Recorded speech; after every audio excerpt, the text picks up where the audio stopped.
हम उच्च व्यवस्थाओं का दम भरते हैं। हम उच्च व्यवस्थाओं का दम भरते हैं। हम उच्च व्यवस्थाओं का दम भरते हैं। हमारे यहाँ हंसों की विद्वता का मूल्यांकन कौवे करते हैं। क्या बात है। एक साहित्यकार को सम्मानित कौन करेगा? राजनेता। साहित्यकार, वो साहित्यकार भी राजनेता से सम्मानित होना चाहेगा, साहित्यकार से सम्मानित होना। बिल्कुल सही बात। और किसी साधु संत से सम्मानित होना नहीं चाहेगा, वो किससे सम्मानित होना चाहेगा? राजनेता से। हम उच्च व्यवस्थाओं का दम भरते हैं। हमारे यहाँ हंसों की विद्वता का मूल्यांकन कौवे करते हैं। गधों पर मखमली दुसाले हैं। क्या गधों पर मखमली दुसाले हैं। अरबी घोड़े ठंड मरते हैं। क्या बात है। अरबी घोड़े ठंड। नमस्कार, राजस्थान दर्शन चैनल पर एक बार फिर आप सबका स्वागत है।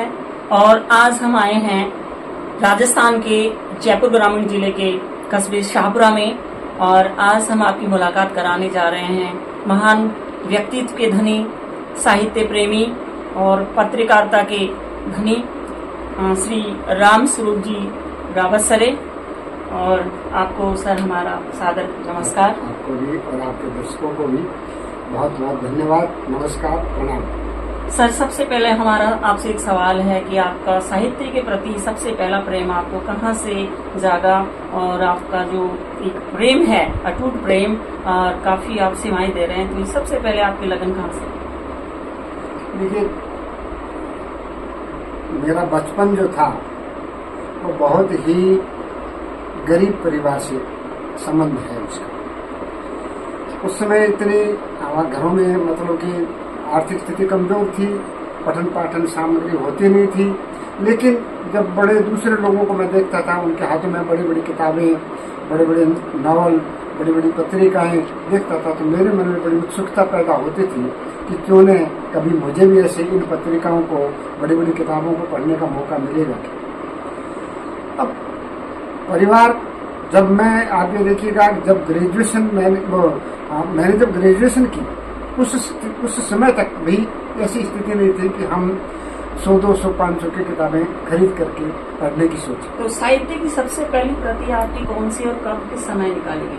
मेरी साहित्य की पहली प्रति आप ठगे सुख उपजे, ये निकली है आपके 2003 के अंदर। 2003 में। तो ग्रामीण अंचल में जो शाहपुरा परिक्षेत्र में आपने साहित्य के प्रति काफी लोगों का आपने जोड़ा, इसके प्रति प्रेम रहा है। तो अब तक आपने जो सबसे बड़ा जो मंच दिया आपने शाहपुरा को, उसमें जो काफी लोगों का आपने जोड़ा, उस मंच में आपने कितने, कहाँ तक कितने लोगों को आप इस समय जोड़ चुके हैं? देखिए, मैं राजस्थान साहित्य परिषद का 9 वर्ष तक कोषाध्यक्ष रहा। अच्छा, पूरे राजस्थान। और 3 वर्ष तक संगठन मंत्री और 3 वर्ष तक महामंत्री के पद पर भी मैंने काम किया। उस दरमियान मेरा बहुत से बड़े साहित्यकार, पत्रकार, इन लोगों से बहुत संपर्क था। और रही बात शाहपुरा परिक्षेत्र के अंदर बहुत ऊर्जा है साहित्य को लेकर, बहुत चिंतनशील व्यक्ति है यहाँ के। उनको हमने, जैसे कैलाश मन है, आप कैलाश मीना है, श्री भगवान माथुर साहब थे, कमलकांत जी हैं, और इस प्रकार के जो कई लोग बाग जो थे, जिनको हमने जोड़ा, तो उसका एक सार्थक परिणाम इस प्रकार का निकला कि हम, आप ये देखिएगा कि लगभग 3 वर्षों तक हर सप्ताह एक कार्यक्रम कराते थे।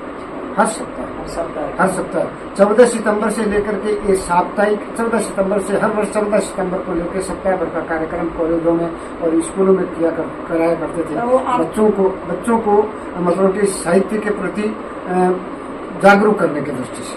तो आपकी जो शिक्षा का जो सफर रहा, आपने 11, 12 या आपने BA या BSc जो भी किया हो, आप बताने का कष्ट करें कि साहित्य के प्रति स्कूल जीवन से आपका अच्छा लगाव था या बाद में? देखिए, मेरा लगाव शुरू से था। जब मैंने 11th किया था, उसके बाद से ही मेरा लगाव था साहित्य के प्रति, पत्रकारिता के प्रति। और हमारे दर्शकों को इतना बताने का कष्ट करें, आप BA या BSc, जो आपकी शिक्षा क्या रही? मैं MA हूँ। एमए है, कौन से सब्जेक्ट? पॉलिटिकल। पॉलिटिकल से होते हुए भी आपने साहित्य के प्रति पॉलिटिकल अच्छा में लगा मैं हूँ। और अब आप देखिएगा कि 92 के अंदर मैंने बीजीएमसी किया पत्रकारिता में, और उसके बाद मैं कंटिन्यू मतलब कि पत्रकारिता से जुड़ा रहा हूँ। बड़ी बड़ी पत्रिकाएं उनके अंदर लिखने का मुझे मौका मिला है। और आज भी कम से कम 3 या 4 पत्र इस प्रकार के हैं जिनके अंदर मेरे नियमित आर्टिकल लगते हैं। हर किसी के जीवन में ऐसा माना जाता है कि किसी न किसी का एक बहुत बड़ा योगदान होता है, किसी बड़े साहित्य को देख करके या उन्हें पढ़ करके ऐसे मन में ऐसे उमंग जागती है कि काश मैं भी उनके कर्म पथ पे चलूं, उस तरह मैं बनूं। तो हिंदी साहित्य का कोई ऐसा साहित्यकार, कोई कवि जिन्हें पढ़कर आपके मन में ऐसे साहित्य के प्रति प्रेम जगा? देखिए, ऐसा स्वाभाविक है और होता भी इसी प्रकार से है। जैसे नरेंद्र कुसुम है, आपके जयपुर हैं, और एक जैन समाज की अनुवर्त पत्रिका निकलती है, उसके जितने भी संपादक रहे हैं उनसे मेरा बहुत अच्छा परिचय रहा है। उन्होंने मेरे बहुत आर्टिकल छापे हैं, उनसे मुझे बहुत अधिक प्रेरणा भी मिली है। अब एक रही किसी विशेष साहित्यकार को लेकर बात, ऐसा मेरे जीवन में नहीं है। मैंने जहाँ लगा कि मुझे ये उचित है और इनका अनुसरण करते इस चीज को लेना है, मैंने उसी को पकड़ा। वर्तमान में जो साहित्य चल रहा है उसके प्रति आपका क्या रुझान, आप क्या कहना चाहेंगे? वर्तमान में जो साहित्यकार हैं जो अनेक विषयों को लेकर के लिखते हैं, या साहित्य में सबसे बड़ा योगदान किस चीज का होना चाहिए? देखिए, वर्तमान जो साहित्य है वो सिर्फ एक बाजार में साहित्य है, बाजार में बिकने वाला साहित्य। बाजार में बिकता है तो निश्चित रूप से लिखा जा रहा है, उसी प्रकार का लिखा जा रहा है। हकीकत के अंदर आज का जो साहित्य है उसके अंदर संस्कार और संस्कारों से जुड़ी चीजें नहीं। और उसी का कारण ये है कि आज जो घर घर में पत्र पत्रिकाएं हुआ करती थी, जो समाचार पत्र साप्ताहिक पृष्ठ साहित्य के छापते थे, और बड़ी बड़ी पत्रिकाएं जो घरों में वो क्या उसमें ड्राइंग रूम के अंदर टेबल की शोभा बढ़ाती थी, वहाँ आज कुछ भी नहीं। आपका जो साहित्य के प्रति रुझान, आपने कभी कविताएं भी लिखी हैं और काफी अनेक आपने जो हिंदी में लेखन भी आपने काफी लिखे हैं, तो आपका रुझान सामाजिक है या प्रकृति के प्रेम है या राजनीति की तरफ या धार्मिकता की तरफ, किस तरफ ज्यादा रुझान? देखिए, मैं वर्तमान में जब मुझे आर्टिकल लिखने होते हैं समाचार पत्रों के लिए, तो मैं निश्चित रूप से राजनीतिक बेसिस के ऊपर सब लिखता हूँ। मेरी 2 या 3 कविता वो पुस्तकें आई हैं, वो धर्म को, समाज को, संस्कारों को लेके आई है। मेरी कविताएं सिर्फ और सिर्फ मानव को ध्यान में रखते हुए, मानव की स्थिति को ध्यान में रखते हुए, मानव की स्थिति वर्तमान क्या है, कैसे हो सकती है, उसको लेके मैं लिखता हूँ। लेकिन कविताएं बहुत कम लिखती हूँ। वर्तमान जो राजनीति है, चाहे वो राष्ट्रीय लेवल की हो, चाहे राज्य स्तर की हो, आप उस राजनीति को किस दृष्टि से मानते हैं? देखिए, राजनीति सिर्फ एक व्यापार बनकर रह गया है, सेवा भाव नहीं है। राजनीति में वर्तमान में जो सेवा की जो बातें होती थी वो नहीं होती। सिर्फ और सिर्फ एक चीज देखी जाती है कि ये केन प्रकार किसी भी प्रकार से मैं उस पद को प्राप्त करूँ, यानी कि किसी की तरह झूठ बोलकर कैसे भी कोई सी पार्टी ऐसी नहीं है कि जिसमें इस प्रकार के अवगुण नहीं है। सब में अवगुण है, सब उसी लाइन पे चल रही है कि जैसे कैसे होकर के हमें सत्ता प्राप्त हो। तो आप एक साहित्यकार हैं, जनता भी उन नेताओं की तरह आजकल राजनीति। देखिए, वो कारण क्या, मैं आपसे बता, सबसे बड़ी बात क्या होती है कि समाज ही तो नेताओं को पैदा करता है, समाज ही तो साहित्यकार को पैदा करता है, समाज ही तो अफसरों को पैदा करता है। समाज ही अगर अब वो लाइन से हट गया है, समाज में भी अगर मान लो संस्कार और सरोकार या सद्गुण नहीं रहे हैं, तो ये किस प्रकार से, ये भी उसी रास्ते के लोग आएंगे। समाज आज समाज अगर ऐसे भ्रष्ट लोगों को स्वीकार करता है तो इसका मतलब क्या है? बिल्कुल सर। शिक्षा में जो राजनीतिकरण वर्तमान में हो रहा है उसको आप किस दृष्टि से मानते हैं? शिक्षा में राजनीतिकरण नहीं होना चाहिए, किसी भी कीमत में नहीं होना चाहिए। शिक्षा तो रोजगारोन्मुख होनी चाहिए। और हमारी जो आज तक जो शिक्षा प्रणाली रही है वो कहाँ है, उसका कौन सा मतलब आज जो शिक्षा प्रणाली दी जा रही है पिछले 70 वर्षों से, उसके अंदर हकीकत के अंदर ग्रेजुएट बच्चा शुद्ध हिंदी नहीं बोल सकता, 4 लाइनें नहीं लिख सकता, उससे क्या मतलब? बिल्कुल सही। उसमें राजनीति घुसी पड़ी है। राजनीति लोग सिर्फ एक आवरण देते हैं, आवरणों के हिसाब से वो चलते रहते हैं, और हकीकत के अंदर समाज को क्या देना चाहिए, समाज में किस प्रकार की बात करनी चाहिए, बच्चों का किस प्रकार का भविष्य होना चाहिए, वो किस प्रकार आगे 10वीं 12वीं करने के बाद, जैसे जापान या विदेशों के अंदर स्थिति इस प्रकार की 10वीं करते रोजगार वो करने लग जाता है। हमारे यहाँ ग्रेजुएट और MA होने के बाद भी वो PhD लेने के बावजूद वो सड़कों पर हांडता फिरता रहता है। अब कुल मिला के जो वर्तमान में शिक्षा का जो व्यावसायीकरण हो गया उसके बारे में आप क्या कहेंगे? देखिए, कारण क्या है, तो व्यवसायीकरण तो सबसे बड़ी बात वही है कि हमारी जो समझ है ना, हमारी समझ ने ही उसको व्यवसायीकरण दे दिया। अन्यथा सरकारी स्कूलों में पढ़ाई ऐसा नहीं कि नहीं अच्छी नहीं, बहुत अच्छी है, लेकिन हमारी जो भावनाएं, हमारी जो देखा देखी प्राइवेट स्कूलों पर बटे तो निश्चित रूप से व्यवसायीकरण हो गई, निश्चित रूप से। बताइए। तो सर अब तक आपने जो बहुत अच्छी कुछ कविताएं लिखी हैं, तो हमारे दर्शकों को कुछ आप अच्छी कोई कविताएं आप सुनाना चाहेंगे? कविताएं सुना देता हूँ, कुछ लिखी है मैंने। बिल्कुल, ये शुभ अवसर पर इस मौके पर आप हमारे दर्शकों को सुना दीजिएगा अच्छी कोई कविताएं आपके। मैंने लिखी थी व्यवस्था। कैसी व्यवस्था? कैसी व्यवस्था? व्यवस्था कैसी है?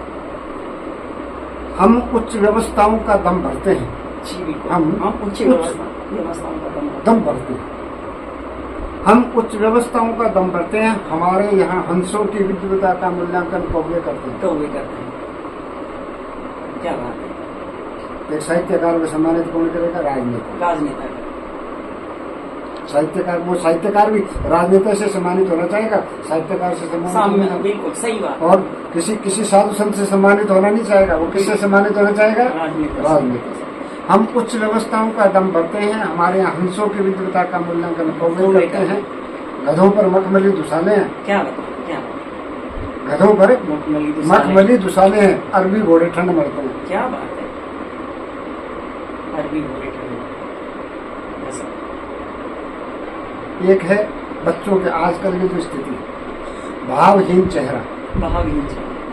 आमतौर पे 40, 45, 50 साल की उम्र में आदमी का आते आते भावहीन चेहरा हो जाता है। चेहरे के जो भाव, वो जैसे काम करते करते हथेलियों की रेखाएं मिट जाती है, हाथों की रेखाएं मिट जाती है, वैसे चेहरे के भाव भी मिट जाते हैं।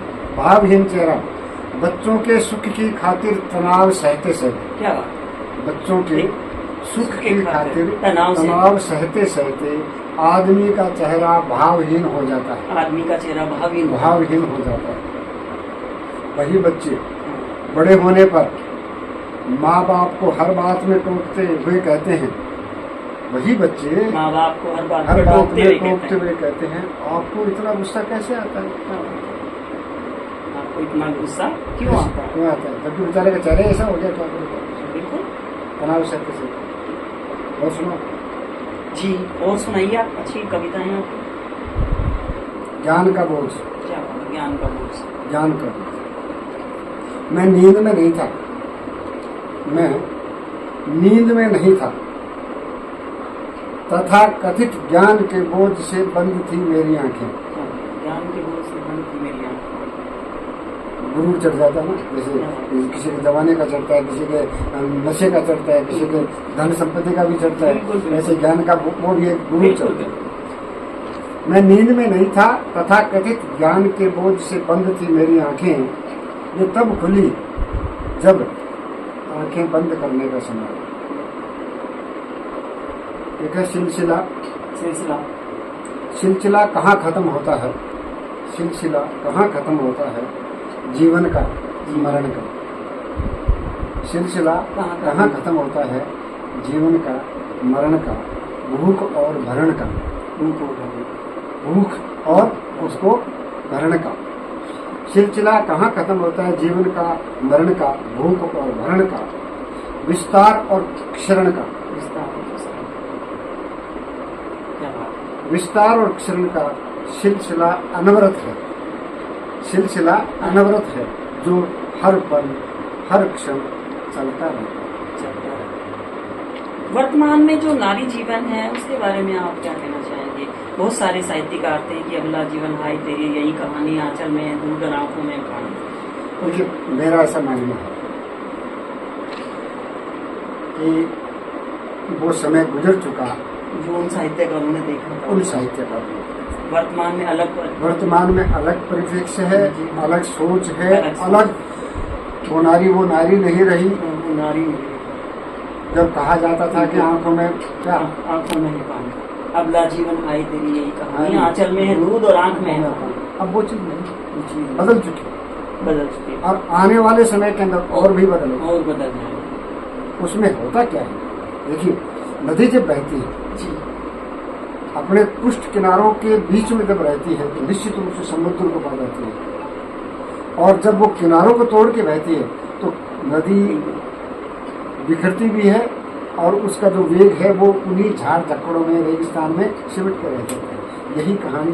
और वर्तमान में हम भारतीय जो पीढ़ी है वो पाश्चात्य संस्कृति का अनुसरण करने जा रहे हैं, तो इसका आने वाला समय है उसको किस दृष्टि से आप देखिए मैं एक तो कहता है पढ़ा लिखा जी, और एक होता है शिक्षित। एक तो होता है पढ़ा लिखा जी, और एक होता है शिक्षित। अब पढ़े लिखे तो सारे ही है जी, हाँ बिल्कुल, है ना, और शिक्षित बहुत कम है। शिक्षित बहुत कम है। पढ़े लिखे तो आप भी हो, मैं भी हो, न जाने कितने जो PhD करा के वो ही पढ़ाई लिखाई बात। अब अनुसरण आप करो पाश्चात्य संस्कृति का अनुसरण, हकीकत में हम कर कहाँ रहे हैं, हम कर ले रहे हैं। अगर आप पाश्चात्य संस्कृति का पूर्णतः अनुसरण करेंगे तो आप निश्चित रूप से सफल हो जाओगे। अब होता क्या है, हम किनारे, समुद्र के किनारे जाके जो घुटने से नीचे पानी होता है उसमें खड़े होकर के पैर पटकते हैं और कहते हैं देखिए हम समुद्र में नहाए। तो पाश्चात्य संस्कृति में ना तो हम उधर के हैं, ना हमने हमारी हिंदू संस्कृति को पकड़ रखा है, छोड़ रखा है, ना हमने उसको पूर्णतः पकड़ा है। अधकचरी सी स्थिति के अंदर एक दौर हुआ करता था भारतीय सिनेमा के अंदर जब पूरा परिवार एक साथ बैठ करके चाहे वो फिल्में हो चाहे नाटक हो देख सकते थे। वर्तमान में ऐसा नहीं है। ये मान मर्यादा और इस तरह का जो बिगड़ता जा रहा माहौल, ये क्या पाश्चात्य संस्कृति या कुछ और बदला? क्या कहना चाहेंगे? देखिए मैं पाश्चात्य संस्कृति को अगर आप पूर्णतया अपने ऊपर लागू करेंगे तो निश्चित रूप से इस प्रकार के दृश्य आपको विचलित करेंगे, ना कहीं जीवन में प्रभावित करेंगे, नहीं करेंगे। अब चूंकि हमने पर्दा यहाँ तक आंखों के आधे में डाल रखा है, आधे में तो डाल रखा है कौन सा जी, वो हमारी हिंदू संस्कृति का, हमारी संस्कृति का आधा तो, और नीचे है जो पाश्चात्य संस्कृति को बढ़ रहे हैं, तो वहाँ तो वितरण पैदा होगी, इस प्रकार की बातें होंगी। वहाँ ऐसा कुछ नहीं, पाश्चात्य संस्कृति सब कुछ खुलापन है, सब कुछ खुला, वहाँ किसी प्रकार की बात ही नहीं। अब हम जानना चाहेंगे आपका जो प्रारंभिक जीवन कहाँ और कैसे बीता? मेरा प्रारंभिक जीवन उधर हनुमानगढ़ जिले में बीता। अच्छा, राजस्थान के हनुमानगढ़ जिले में आपका जन्म वही हुआ। छोटा सा कोई गाँव था? गाँव छोटा ही थे उस समय, तो खैर आज से 50-60 साल पहले छोटे थे, कैसा था वैसा ही था। मैं हनुमानगढ़ से अभी हाँ, पास में कस्बा है रावतसर कस्बा है, वहाँ से, और वहीं मेरी शिक्षा हुई है। और ग्रेजुएशन 12th के बाद में ग्रेजुएशन मैंने प्राइवेट किया, क्योंकि मैं स्कूल से संबंध रहा, स्कूल में मैंने बच्चों को पढ़ाया है प्राइवेटली। और उसके बाद फिर ये मेरी कुछ यहाँ सर्विस मिली, सर्विस के बाद जयपुर के आसपास यही सारा कुछ सारी बातें नहीं। और यहाँ का ही है कि कल्चर, अब तो आज भी समझिएगा कि मुझे कम से कम 45 वर्ष हो गए, अब जयपुर के आसपास रहते हो तो सारा कुछ सिस्टम यही का, सारी बातें रहती है। तो अब चलते चलते हमारे दर्शकों को आप क्या कहना चाहेंगे? दर्शकों को तो मैं यही कहना चाहता हूँ कि सबसे बड़ी बात सकारात्मक सोच की। हमारी अगर हर बात में सोच सकारात्मक होगी तो उसके परिणाम भी अच्छे होंगे, और वो परिणाम हमें आने वाले समय के लिए मजबूत भी करेंगे और लाभ भी देंगे। इसलिए हमेशा पॉजिटिव रहें, अच्छा सोचें, अच्छी संगत में रहें, अच्छे लोगों का अनुसरण करें, प्रयास हो तो अच्छी किताबें पढ़ें, तो उससे बहुत कुछ हासिल किया जा सकता है। तो रावत जी को बहुत बहुत धन्यवाद जिन्होंने हमारे चैनल के लिए वक्त निकाला। नमस्कार, फिर मिलेंगे, धन्यवाद।